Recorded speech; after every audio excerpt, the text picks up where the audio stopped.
oreyo ibintu bimeze neza bro, ibintu bimeze neza kabisa.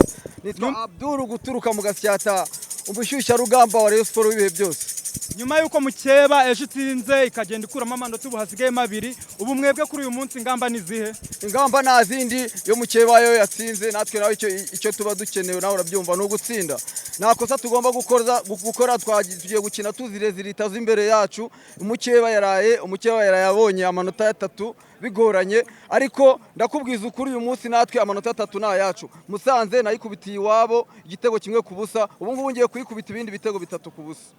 Ni Musanze mwatsinze igitego kimwe iwayo, byagoranye nabwo kuba umukinyi wabashije gutsinda icyo gitego atakiri muri Rayon Sport, ntago bibahangayikishije?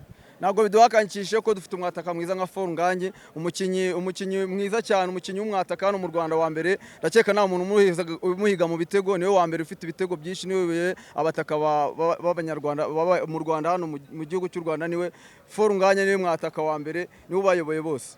Ni Rayon Sport twavuga ko imikino iheruka yabo yakinye na Polisi, yaba n'uwabanjirije wa shampiyona yakinye na Mukura yatsinzwe, ntago byaba ari ibintu biteye impungenge ko n'uyu mukino ukurikiyeho wenda mushobora kuba mwakwitwara nabi?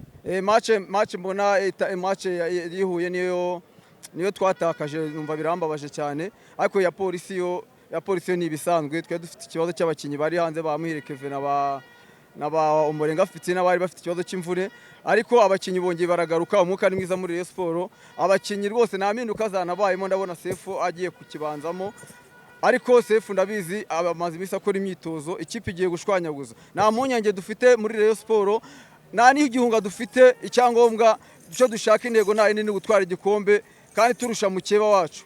Ukurikije uko ikipe yanyu yubatse muri uku kwa mbere, abakinyi yagiye yongeramo, urabona gute ikipe yawe, urabona izagera he muri phase retour?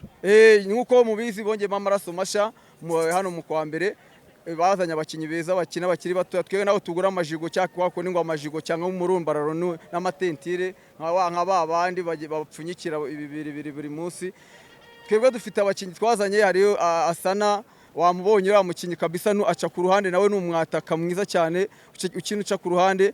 Dufite na Abdoulaye Jalo, umukinyi mwiza cyane rutayizamu, nubwo namubona kuri benshi, ariko ari hafi kuza nawe mu match izakurikiyeho. Umutoza azaba amaze kuruhuka, azamukinisha, azamwatakisha, yatakanye na Forunganye. Urabona ko Abedi nawe ameze neza, twaramuzanye n'umwataka w'equipe nationale, nubwo abantu batamwemera, ariko ngewe nkunda umwataka ureba mu ncundura. Abedi arahari, ari kuri benshi, nawe isaha ku isaha ushobora kumubona. Nandi maraso masha twongeyemo, ikipe irashwanyaguza, ikipe irakomeye hagati. Kuba mukeba amanota iri kuyakuramo hasigaye mabiri yonyine, ntago bibahangayikishije, ntabwo bibateye? Ntago ari kuvuga ngo hasigaye mabiri. Ngewe ndakubwira ngo ubu ngubu tuvugana amanota 3 rwose ubu namaze kuyasinyira. Nakosa ngomba gukora aya manota 3 na 5 n'ubundi nta kigomba kuyahindura, na manota 5 tubarusha murimo murabarabiri, ariko iyi match nakosa tugomba gukora bro. Aho nimba ubibona uburyo intego Rayon Sport umwaka dufite w'iki gikombe uburyo tugishaka, nakosa tugomba gukora. Amakosa twakoze arahagije, nta yandi tugomba kuzongera gukora. Ubu ngubu ikindi ni stop, no gutsinda buri match yose tugiye kuyikina nka finali. Musanze ubu ngubu noneho tugiye kuyikinisha barahanga kuri kino kibuga kuri Pere, izagenda ivuga ati Rayon Sport. Urabona nyine batangiye kudukasa, ngewe ibintu byose ndabireba, batubazanye kuzuba saa 9 badushe saa 9. Ntabwo ibintu bitananshimishije cyane. Ferwafa nayo igomba gufata guha agaciro Rayon Sport kayo. Rayon Sport ni ikipe idagomba kuzana mu masaha uko biboneye saa 9. Saa 12 twashaka ko match iba saa 12, ariko sinzi ibyayo, nakunda ariko naribi. Ariko hari umukino umwe, niyo mpamvu hari umukino umwe, ariko twe twifuzaga saa 12. Busira izuba ni iby'iki bari kutwicisha, ariko nta kibazo. Nukuvuga ngo no mu byiza kuzuba no mu mvura, Rayon Sport ni ugushwanyaguza, ni ugurwanisha ishaka ryayo, ni ugutsinda nta kindi. Kuzuba ntabwo dutinya izuba, ngira ngo baganirize nakari gaciyeho, ariko wumve ngo Rayon Sport nakosa tugomba gukora mu Musanze turayikubita. Fazare cyari igitego kimwe, uyu munsi n'ibitego bingahe? Ibitego 3 ku busa hangaha Murera, tukibyinira Murera kuri Pere. Nkuko mubizi ko turi abakunzi benshi hano mu Rwanda, tugiye kwerekana ko twebwe ino stade tugomba kwicaramo tukayuzuza twese. Urabona ibisubizo birava ku bahe bakinyi cyane, bande baratsinda ibitego muri Rayon Sport hano. Forunganye we ntabwo yabura igitego, byo urabizi. Basane nawe ari wamubonye ari hariya, na Muhire Kevin amaze imisi atsindira Amavubi mu bicano, urabyibuka ko yari we watsindiye Amavubi. Ariko ndakubwira ngo umukinyi wari we wese muri Rayon Sport n'umudefense na Sudianye ashobora guhita agitereka Maria. Umuntu wese ubu ngubu muri Rayon Sport n'umwataka. ubwoba ntabwo dufite urabona Kiyovu nta muntu utarayitsinze rero APR ko baratsinze Kiyovu iyo ntabwo ari inkuru twebwe ibyacu uko twatangiye Fazare na Returu niko dukomeje mu umujyo ni wa wundi. Wowe se ni ikihe cyizere ufite uno munsi ko Rayon Sport ishobora gutsinda biyoroheye? Rayon Sport rwose yebana ni ikipe kandi nagira ngo nawe urabizi ni ukuvuga ngo twebwe dufite bitatu n'umumaro uvuga ngo bibiri by'abakinnyi na kimwe cy'umufana. Ibyo rwose nibigutunguye n'unirwa nabiteza no kubibaza ngo kora APR ngo APR yatsinze Kiyovu bira no kwasi kibono bro bira ni nko rwose ni nko kujyana nko kwicira mu ifu yirukanka urabizi ko nta kiba kigutega.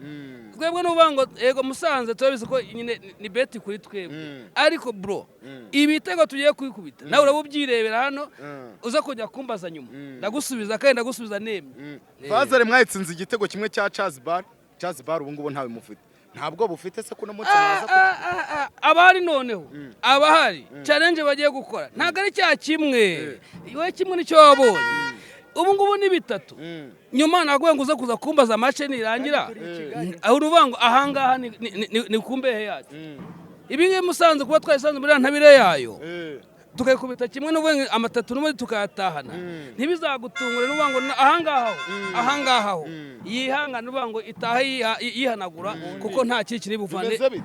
Equipe ya APRFC ejo mwabonye abakinnyi bashya yongeyemo Denis Omedi no bitake mu Cyanuka na Sheji Burire Watara mwabonye ko hari abakinnyi beza mwebwe se uno munsi nta mufite ikihe cyizere? Era nta kipe yararanye none se ikubise irimbuka yakubise yanyu bibiri kimwe ari yanyuma ngo yibaze irimbu yarimbutse ira nta kipe none se bafite iki egira hano bafite iki wowe wababonye gute bari abakinnyi ba umunyamakuru APR yaraguze ni ikipe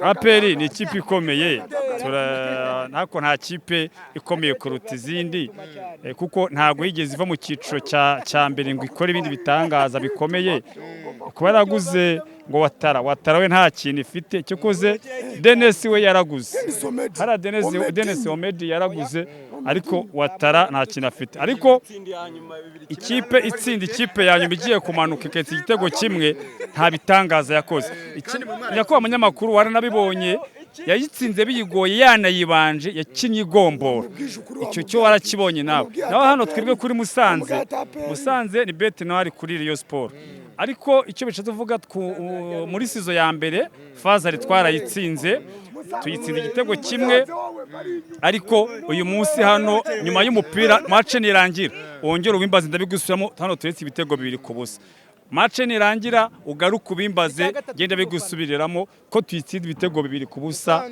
Iri ku mwanya wa 10 n'amanota 16 mwe muri ku mwanya wa mbere n'amanota 36 murumva amanota yose reka nkubwize ukuri ku iki kibuga hano peri ntabwo twe tumeze nka equipe ya Kinyejo ikintu hiri muri kamera ira equipe ya Kinyejo warayibonye ntabwo waho iri ku Musinzi ariko karabujanti umuntu akira n'ikipe ya nyuma ikamubanza igitego match ikajya kurangira yastragorinze ari gutera gipira ndaguteye kimveho ubwo iyo equipe wagishakira ku gikombe twebwe wowe mugiye gukina na equipe ya Musanze ni ikihe cyizere ubona mufite gishobora kubemerera gutsinda Musanze? Icyizere cyo turagihorana kuko n'uri twaragihoranye kuko ntabwo waba udafite icyizere ngo uri ku mwanya wa mbere ntabwo bibaho nibyo ntibishoboka ya kipe bita ngo bawudusubikire mwaza udusubikiye byageze igihe kiragera ibintu barabikora ngo barya ngo twambaranga ibitenge ejo twabonye ibyo bitenge mu gihe cya mbere gusa ya hene yishe nyirakabari niyo igiye kubakurikirana muri iyi minsi Musanze nta kintu nyizeza nk'abantu tuvuye mu Rukari ubu maze icyumweru kigandi muri lokale nje bafite mu ndanarangije na match ebyiri ziheruka mutsinzwe na equipe ya Mukura ibitego bibiri kuri kimwe muza gutsindwa na Police FC kuri penalty ntabwo bamufite ko iyo meforume ishobora gukomerezaho se niyi match ya Musanze kabagora? Oya ntabwo badufite kubera yuko urebye match ya Police ukareba match duretse gukina ya Mukura ntabwo Rayon Sport kuzitsindwa twavuga ko ari ubuswa bwayo nuburyo ki ubona ko twashatse kugenda tunaruhutse baki kuko amanota dufite nta kipe iri hano iteganya kuzadukurikira nta pressure turiho naho duhanganye nawe mu champion ntabwo reba nk'iyi kipe yazanye umwataka kira n'ikipe ya nyuma hamwe no gutera mu izamu bose uwo ni umwataka amanota 5 nzayongeraho muri phase retour nzashyiramo dabo nzagitwara nyirusha amanota agera muri 15. ngaho reka mbibarize murabona Musanze murayitsinda ibitego bingahe dusoza ibitego hasi ya 3 ntago turi bwemere urayitsinda bingahe reka nyene ibitego 4 ni 4 bagenzanye nago ndi kuhuza ni 4 ni wibona urayitsinda mu ngeni na irya 2 umamagare hano abandi hari we ni bingahe ubona Musanze iraza gutsinda ape Musanze iratsinda Reyo ibitego 2-1 Musanze iratsinda Reyo ibintu nagutsa kuvuga cyane Musanze iratsinda Reyo 2-1 iratsinda Reyo 2 iratsinda Reyo 2 wowe prediction yawe ngewe uko mbibona nuko nabibonye nuko nabipanze Musanze ndayitsinda ibitego 2-0 ibyo ndabikubwiye nyuma y'umukino wo nshaka kubimbaza urayitsinda bingahe nakubwiye ko ari 3 nakubwiye ngo ni 3 nyuma zo kuza kumbaza umukino n'orange rubango rwose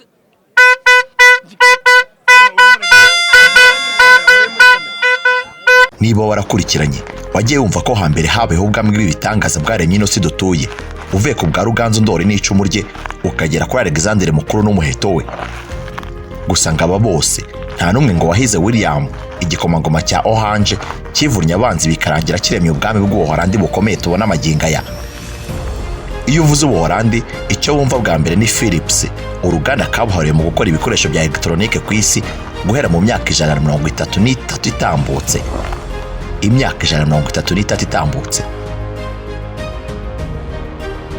ese wakwemera ko uru ruganda rwemeye guhagararirwa i Kigali rutuzanira telefone byagorana ko wasanga ahandi utitaye kuba kuyobya nawe nyumvira Essence 20 ni smartphone iri ku rwego abandi barota kugeraho RAM ya 16 bivuze ko inyaruka kurusha bya bindi batiri ya miliampere 5000 bivuze ko ushobora kuyivugira iminsi 2 itarashiramo umuriro utanakupa ntabwo ari amakabya nkuru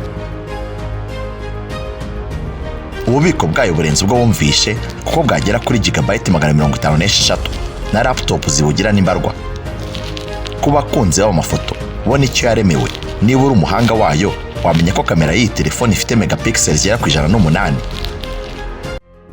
uretse iyi kandi Philips yakuzanye n'izindi nka Essence 10 ndetse n'imwe bakunda kwita gatoroshi hamwe n'andi moko menshi cyane ibaze ko hejuru y'ibyo byose banaguha garanti y'amezi 13 kubera kwizera uburyo zino telefone zikomera nahawe rero ku bindi bisobanuro hamagara 0782 19 09 98